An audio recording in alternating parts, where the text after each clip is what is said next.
இலங்கைமா நகரத்திலே இன்பகுமரி நீ இருந்தா, இலங்கைமா நகரத்திலே இன்பகுமரி இருந்தா இந்து மகா சமுதிரத்தை இங்க இருந்து மனசு கேட்குது சார். கைதான் தருவி விதிவி குறுவையார் கற்பன் கைதான் தருவித்து கண்டி தம்பி விதிக்குள்ளோம் கைதான் தருதுணை போட்டி சைசை போட்டி என்று கைதான் விதிவிடையாய் என்னை கண்டுகொள்ள ரொம்ப சாமி கூடதான் சொல்றாரு.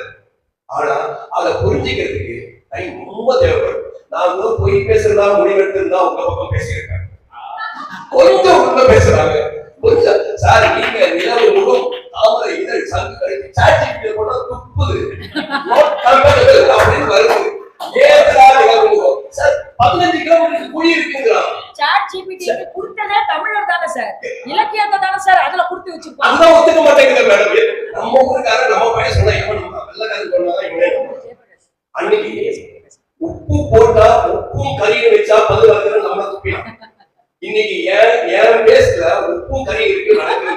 இப்பதான் இருக்கிற யதார்த்தம். இன்னைக்கு இருக்கிற விஷயத்துல இலக்கியங்கள் மூலியமா தமிழை கடத்த முடியுமா? கடத்தினா சந்தோஷம். கொஞ்சம் உண்மையை பேசுவோம், கொஞ்சம் கஷ்டமே தோணுது. அதே சமயத்துல நிறைய விஷயங்களை இன்னைக்கு சார் அறம் வீரம் காதல் மூணுத்தையும் ஆணித்தரமா அடிச்சு சொல்றது அந்த இலக்கியங்கள், பக்தி இலக்கியங்கள் இருக்கு, இதுக்கு எல்லாமே. ஆனா இன்னைக்கு லெவல்ல உட்கார்ந்து படிக்கிறதுக்கு அந்த நேரம் கிடையாது சார். அறம் சார், நீங்க அறம் ரொம்ப பெருசா இருப்பாங்கன்னா ஸ்டாண்ட் எடுத்துட்டு ஓட்டினா அறம். இன்னைக்கு அறம் இவ்வளவுதான். ஸ்டாண்டை எடுத்துட்டு ஓட்டுன்னு ஒருத்தர் சொல்றாவே அது மிக சிறந்த அறம். சார் அன்னைக்கு அந்த வீட்டுல இருக்க பெரியம்மா அத தண்ணி ஊத்திக்கலாமா அப்படின்னு மருமக மூணாவது கேட்டா சொல்லுவோம் கடைசி பஸ் வந்துருச்சாங்க. என்னன்னு கேட்டா ஒருவேளை யாராவது கடைசி பஸ் அவங்களுக்கு சாதம் இல்லையோ ஆயுதமோ அவங்களுக்கு கடைசி பஸ் வந்துடுச்சுன்னு சொன்னதுக்கு அப்புறமா தண்ணி ஊத்துமான்னு சொன்னது அந்த அறம். இன்னைக்கு என்ன சார் சாப்பிட்டீங்களா கேட்கிறதே ஒரு அறம் சார். இன்னைக்கும் வாழ்வியல்ல நான் சார் தமிழனுக்கு ஒரு உணர்வு சார்.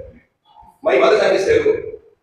தமிழ் ஆர்வம் என்னை நினைக்க வச்சிருக்கு. நான் தாய்மொழி தமிழ் ஆர்வம் இங்க பொறுத்த எனக்கு நான் சார் எங்களை சுத்தி நான் யார் என்பதை நான் எங்க இருக்கிறது முக்கியம். நான் எங்க இருக்கேன், நான் சுத்தி என்ன சுத்தி என்ன இருக்கோ அதுதான் நான் பேசுறேன். நான் பேசுறது தப்புனா தப்பு என்கிட்ட இல்ல, இந்த சமூகத்துக்கிட்ட இருக்கு. நீங்க தமிழ வளர்க்கிறவங்க எனக்கு தெரியாது, தமிழால வாழறாங்க. தமிழை வளர்த்தவங்க அவங்க தமிழால வாழணும்னு இருக்கு. இப்போ திருப்பியும் கொஞ்சம் அந்த எல்லாமே இலக்கண இதுல சார் பொய்யே அழுதுதான் சார். அதுவும் பொய் தான், அதுவும் பொய். கொஞ்சம் நிதர்சனமா இதுவா எடுத்துட்டு போனா சினிமா பாட்டு நான் 10th படிக்கிறது கோவில பூர்வம் குப்பை செவ்வாய் நான் படிக்கிறதுக்கு முன்னாடியே எனக்கு செய்ய தெரியும். நான் கரெக்டா நான் 10th போறேன்.